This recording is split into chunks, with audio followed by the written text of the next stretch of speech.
people planning for the worst, known as preppers, because they are ready for another pandemic or even Talk about preparedness like it's stockpiling fear, but it's actually stockpile, not a destination. our guests share their plans, offer advice, and discuss the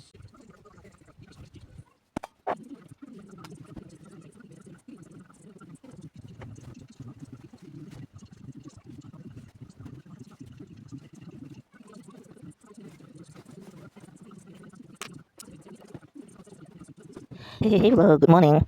The 115 of 365 of 2026 is here with us. It's currently 11:38 in the AM. I woke up quite a few minutes ago. Let's say like 70 minutes ago. Yeah. So yeah, I woke up well. I slept well. I thank God. Yesterday was a slow day. However, it was a good day. I got to experience life, and I thank God. And so yeah, I vlogged a bit, but at least I vlogged. And so day 115 is here. I hope day 114 was good to you. I hope God met you at a point of need, and I pray He continues to meet you and me at our points of need. Yeah. So yeah, I wish to wish you a very beautiful weekend ahead. May it be a restful one, may it be a joyful one, a happy one, a peaceful one that is full of good experiences. You go ahead and form memorable memories, beautiful memories. Yeah, let's love one another. Yeah, we are in very scary times where I won't be afraid to mention it because it's been happening, where men have been killing women, and this needs to stop because no one has the authority to kill the other. Because we were created and brought onto this earth to live and experience God's creation. So I do not really understand why someone would have the guts to remove life of another person. It is not acceptable, and no one should be doing that. So yeah, that's all that to say that we need to live in harmony, to love. When you're angry, just find it in yourself to calm down and think. Think, do not act immediately. Think. Yeah. So I want us to read a book. I'll continue reading this book titled the Tales of the Mayfair Witches. And so yeah, it's an interesting read. Yeah. So yeah, I wish to wish you a beautiful weekend ahead, and may the favor of the Lord be with each and every one of you. Yes. So today I'll read and vlog. I'll upload this read earlier than the vlog. So yeah. Anyway, I hope you've been enjoying this. Please, if you enjoy and you haven't subscribed, this is just a reminder to remind you to subscribe, and maybe turn on the notification bell so that whenever I upload a video, you're notified that I have uploaded. Anyway, so let's get into reading. We're going to read for 30 minutes. Yeah, because that's what I feel like. It's the best time.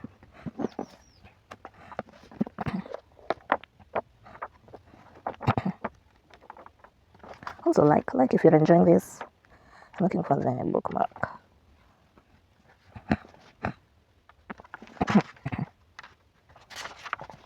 Concentrate on the bookmark. Yeah, yeah. So let's start.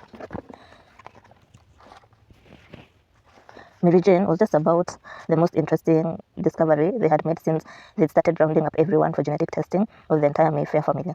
It was bound to happen. Finding a throwback like Mary Jane, Mona wondered what else might crawl out of the swamps soon.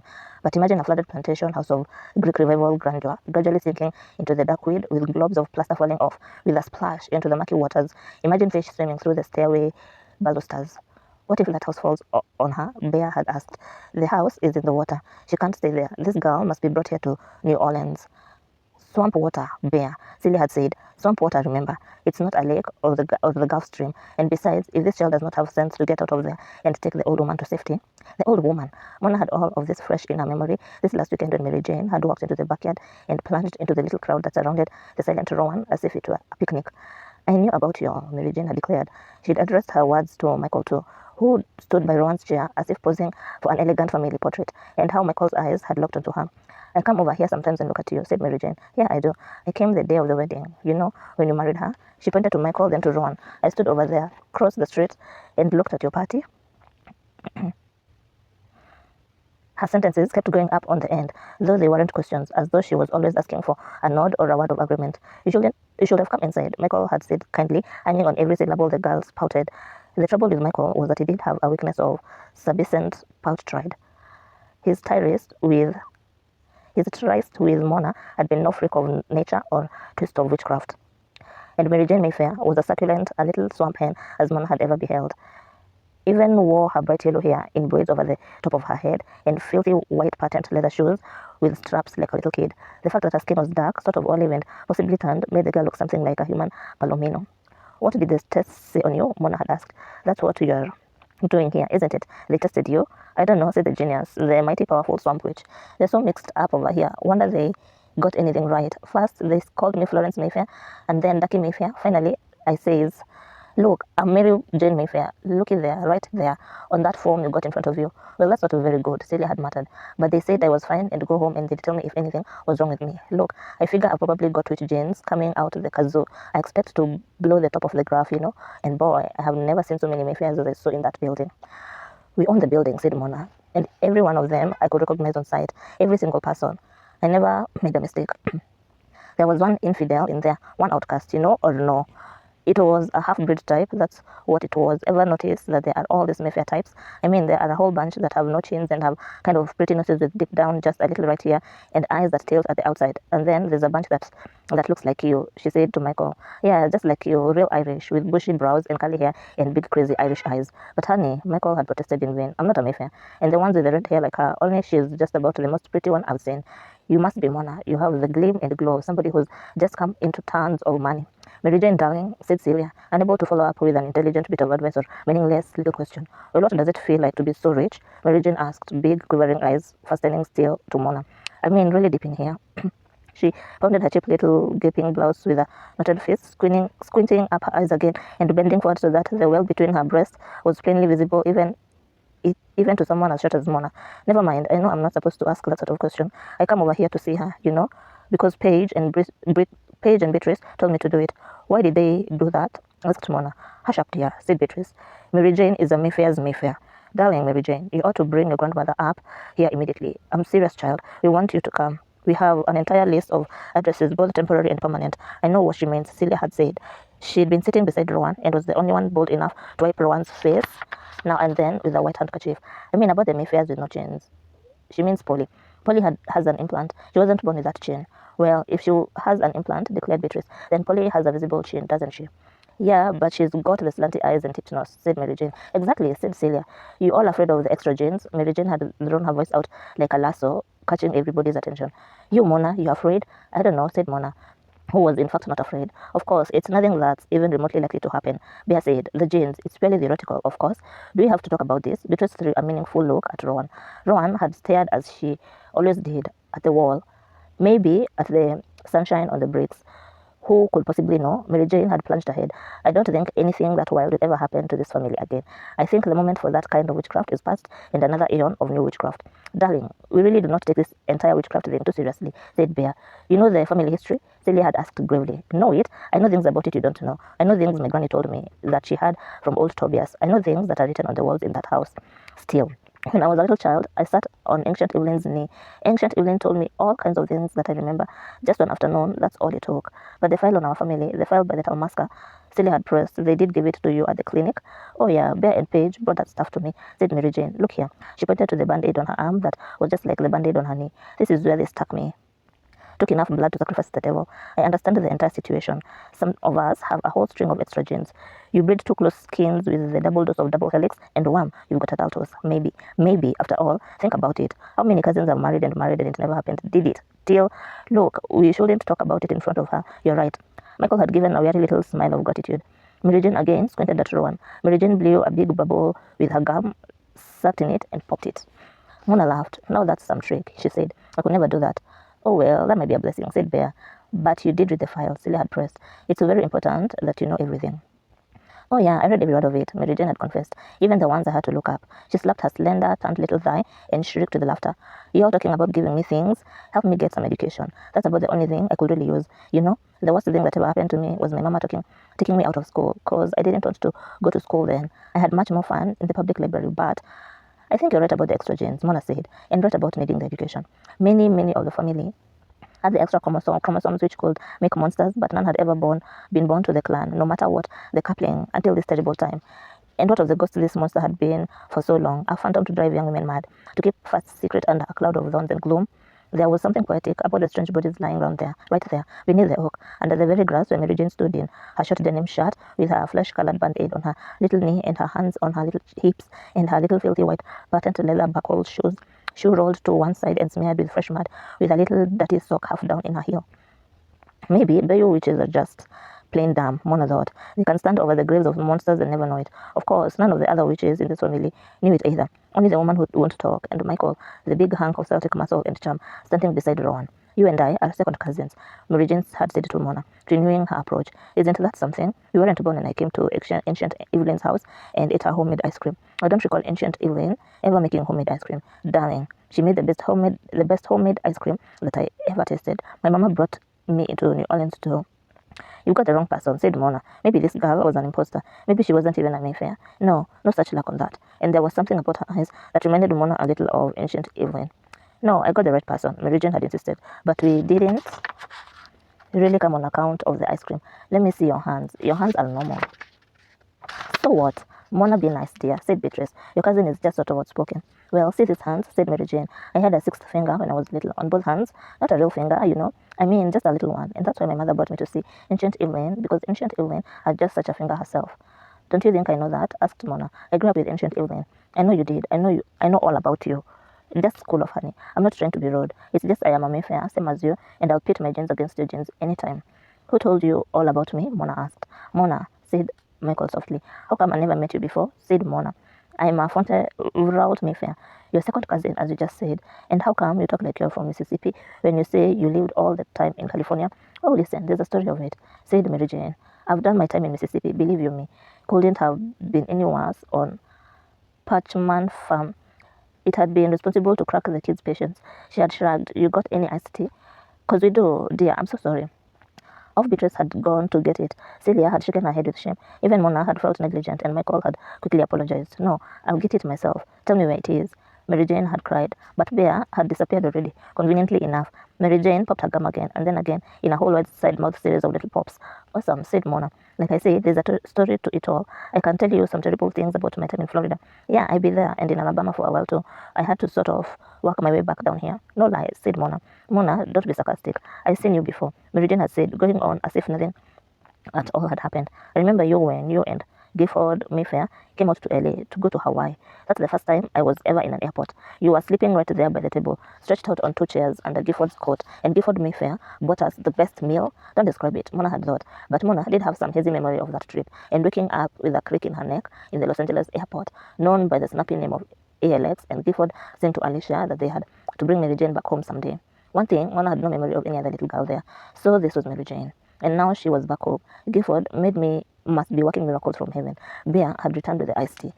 Here it is, precious. A lot of lemon and sugar, the way you like it. Isn't that right? Yes, darling. I don't remember seeing you at Michael and Rowan's wedding, said Mona. That's because I never came in, said Mary Jane, who took the iced tea from there as soon as it entered the nearest orbit, the drink half of it, slapping it and wiping it off her chin with the back of her hand. Chipped nail polish, but what a gorgeous shade of crepe marital purple. Wow.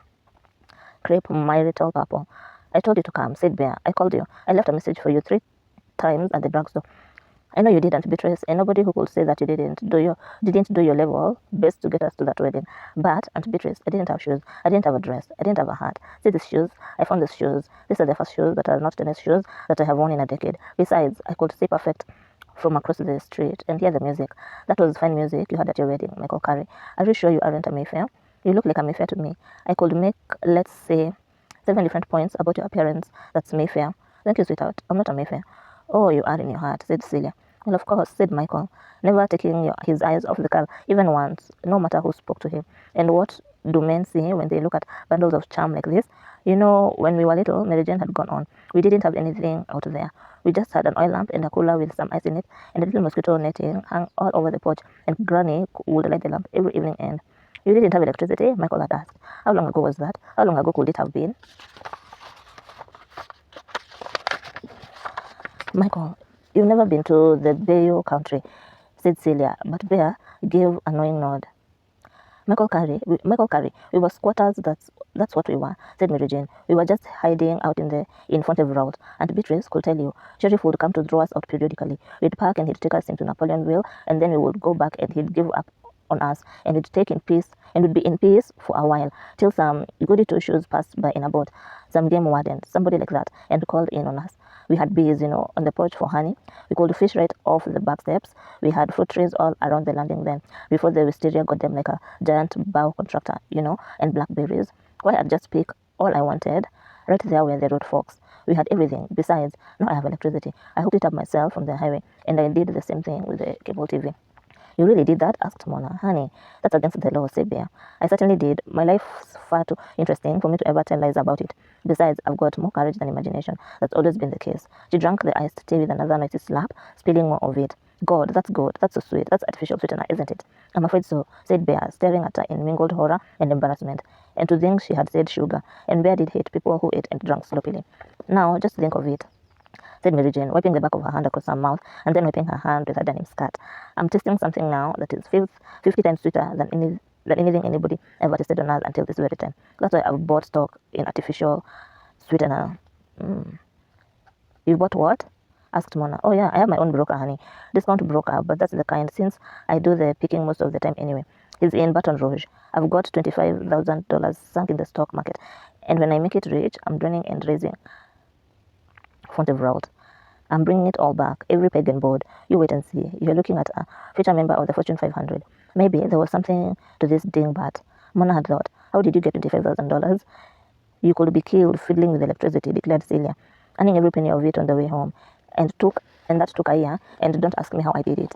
I had a couple of things going for me, I did. But that's a story now, really. You could be electrocuted, said Celia, hooking up your own wires.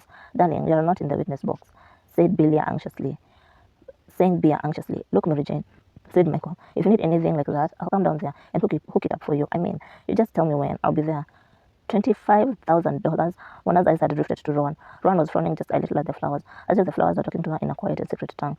There followed a colorful description for Mary Jane of climbing storm cypresses, of knowing just what electricity wires to touch and not to touch, and purloined work gloves and boots. Maybe this girl was some kind of genius. What other stocks do you own? Asked Mona.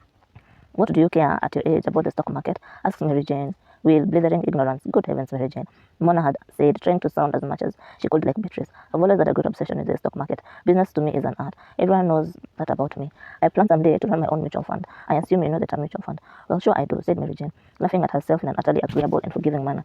I have, in the few weeks, already completely designed my own portfolio, Mona said, and then she'd broken off, feeling down for having been baited like that by someone who probably was not even listening to her. Derision from the farm of Mayfair and Mayfair was one thing, and it would not last long. But from this girl, it was another. But the girl had really looked at her and stopped just using her for a sounding board while taking little peeping glances in between her own hasty words. Is that so? Asked Mary Jane. Well, let me ask you something now. What about this Shoppers channel on TV? I think this is going to go over like crazy. You know, I've put 10 grand in the Shoppers channel. You know what happened? The stock nearly doubled in the last 4 months, said Mona. You got it. That's right. Now, how did you know that? Well, you are some strange kid, aren't you now? And I thought you were one of those uptown girls with that ribbon in your hair, that you always wore and going to Sacred Heart, And I figured you wouldn't even talk to me. A little pain had flared in Mona at that moment. Pain and pity for this girl, for anybody who felt that cast out, that snubbed. Mona had never in her life suffered that, a lack of confidence. And this girl was interesting, putting it all together on her own, with far less nuts and bolts than Mona had. Hold it, please, darling. Let's not talk Wall Street, said Beatrice. Mary Jane, how is Granny? You haven't told us a word, and it's 4 o'clock, and you have to leave soon if you're going to drive all the way back. Oh, Granny's fine, Aunt Beatrice, said Mary Jane, and she had been looking straight at Mona. Now, you know what happened to Granny after Mama came and got me and took me away to Los Angeles? I was 6 years older then, Did you hear this story? Yeah, said Mona. Everybody had. Beatrice was still embarrassed about it. Celia stared at the girl as though there were a giant mosquito. Only Michael seemed uninformed. What had happened was this. Mary Jane's grandmother, Dolly Jane Mayfair, had been slapped in the parish home after her daughter left with 6-year-old Mary Jane. Dolly Jane was supposed to have died last year and been buried in the family tomb, and the funeral had been a big affair, only because when somebody called New Orleans, all the Mayfairs drove out to Napoleonville and beat their chests in grief and regretted they had let this old woman, poor Dolly Jane, die in a parish home. Most of them had never heard of her. Indeed, none of them had really known Dolly Jane, or at least they had not known her as an old lady. Lauren and Celia had seen her many times when they were all little girls, of course. Ancient Evelyn had known Dolly Jane, but Ancient Evelyn had never left Amelia Street to ride to a country funeral, and no one had ever thought of asking her about it. Well, when Mary Jane hit town a year ago and had the story of her grandmother dying and being buried, she scoffed at it, even laughing in Bear's face. Hell, she's not dead, Mary Jane had said. She came to me in a dream and said, Mary Jane, come get me. I want to go home. Now, I'm going to Napoleonville, and you have to tell me where that parish home is. For Michael's benefit, she had now repeated the entire tale, and the look of astonishment on Michael's face was becoming unintentionally comic. How come Dolly Jane didn't tell you in the dream where the home was? Mona had asked. Beatrice had shot her a disapproving look.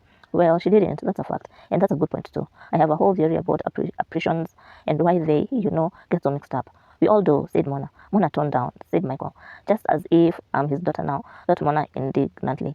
And he still hasn't taken his eyes off Mary Jane, but it had been said affectionately. Honey, what happened? Michael had pushed. Well, an old lady like that, Mary Jane had resumed. She doesn't always know where she is, even in a dream, and she knew where she was from. This is exactly what happened. I walked into the door of that old folks' home, and there, slap bang, in the middle of the recreation room, or whatever they called it, was my grandmother. And she looked at me, right at me, and after all those years, she said, where you been, Mary Jane? Take me home, Sherry. I'm tired of waiting. They had buried the wrong person from the old folks' home. The real Granny Dolly Jane Mayfair has been alive, receiving but nearly laying eyes upon a welfare check every month with somebody else's name on it. A royal inquisition had taken place to prove it, and then Granny Mayfair and Mary Jane Mayfair had gone back to live in the ruins of the plantation house, and her team of Mayfairs had provided them with basic necessities, and Mary Jane had stood outside, shooting her pistol at soft drink bottles and saying that they'd be just fine. They could take care of themselves. She had some bucks she'd made on the road. She was kind of a nut about doing things her own way. No, thank you, kindly. So they let the old lady live with you in this flooded house? Michael had asked so innocently. Honey, after what they did to her in the old folks' home out there, mixing her up with some other women and putting her name on a slab and all, what the hell are they going to say to me about her living with me and Ryan? Cousin Ryan of Mayfair and Mayfair, he went down there and tore the town apart. Yeah, said Michael, I bet he did. So we'll stop there and continue later. Yeah, so I'm trying to look for the Bible.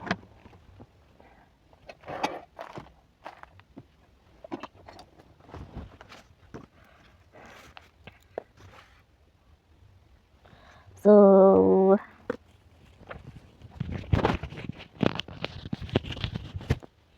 if you stuck through the end, thank you so much. I'll meet you back here in the evening as I'm clocking out, and probably as we read Unstoppable My Life So Far by Maria Sharapova. Till then, please do have yourselves a beautiful, beautiful Saturday ahead. And also please do consider to subscribe, like, and comment.